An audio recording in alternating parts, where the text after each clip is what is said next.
আমার ভাইয়াকে কথা কেমন লাগে দেশে 1 মিনিট মোবাইলে কথা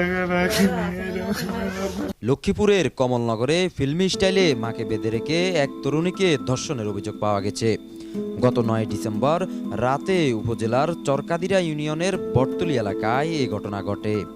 এরপর থেকে স্থানীয় একটি প্রভাবশালী মহল বিষয়টি ধামাচাপা দেওয়ার জন্য অপচেষ্টা করছে বলে ভুক্তভোগী পরিবারের অভিযোগ। আমি রাত্রে ঘুমিয়েছিলাম, আমার কাছে দুজন মিলে আমার ঘুম থেকে উড়ে আমার মুখ বান্ধালে ছিল, চোখ বান্ধালে ছিল, বান্ধাই আমার এ বিষয়ে নির্যাতনের শিকার তরুণীর বাবা বাদী হয়ে কমলনগর থানায় একটি মামলা দায়ের করেন। এরপর পুলিশ রাতে অভিযান চালিয়ে অভিযুক্ত 2 আসামিকে গ্রেপ্তার করেছে। গ্রেপ্তারকৃতরা হচ্ছেন পার্শ্ববর্তী রামগতি উপজেলার চরকলকপা এলাকার মোহাম্মদ শাহজাহানের ছেলে মোহাম্মদ রনি ও কমলনগর উপজেলার চরকাদিরা এলাকার মোহাম্মদ ইব্রাহিমের ছেলে মোহাম্মদ আশরাফ। 5 দিনের রিমান্ড চেয়ে বৃহস্পতিবার তাদেরকে আদালতে সোপর্দ করা হয়েছে। এমত অবস্থায় তরুণীর হতদরিদ্র পরিবারকে নিরাপত্তা প্রদান সহ ঘটনাটি সুষ্ঠু তদন্ত ও উপযুক্ত বিচারের দাবি মানবাধিকার কর্মীদের।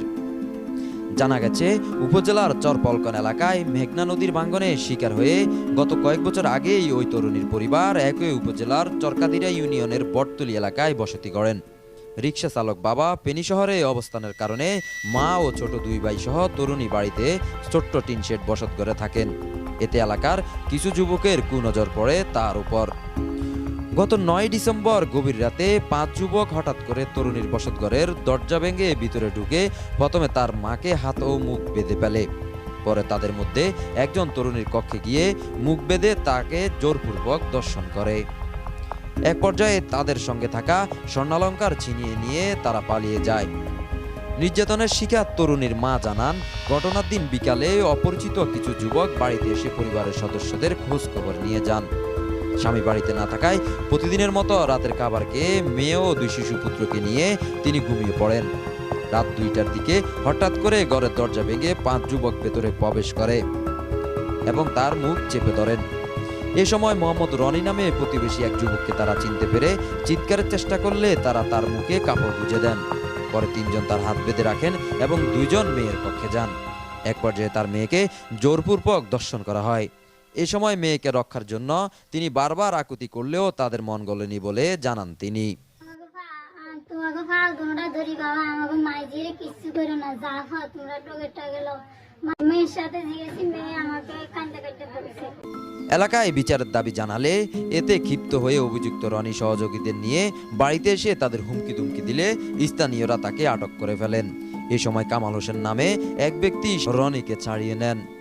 পরবর্তীতে বিএনপির স্থানীয় এক নেতা সহ প্রভাবশালী ব্যক্তিরা বিচারের নামে কালক্ষেপণ করতে থাকেন, কিন্তু অভিযুক্তদের লোকজন তাদের বিভিন্ন ধরনের ভয়ভীতি প্রদর্শন করে আসায় দিশাহারা হয়ে সোমবার তরুণীর বাবা বাদী হয়ে সেনা ক্যাম্পে একটি লিখিত অভিযোগ করেন। স্থানীয় চরকাদিরা ইউপি সদস্য ও ভারপ্রাপ্ত চেয়ারম্যান হারুনুর রশিদ জানান, ঘটনাটি তিনি শুনেছেন এবং আইনি পদক্ষেপ নেওয়ার জন্য ভুক্তভোগী পরিবারকে পরামর্শ দিয়েছেন। এবারেতে ঢুকছে, এবারেতে রাত্রে সব ঢুকছে, ঢাকা ঢুকছে বা ষোলো ঢুকছে বা নির্যাতন হয়েছে, এটা তো জানছে, ধর্ষণ হচ্ছে, এতটুকু তাদের অভিযোগ। এদেরকে হুমকি দুমকির মতন একটা ইয়ে দিচ্ছে, রনি যে ছেলে হুমকি দুমকি দিচ্ছে,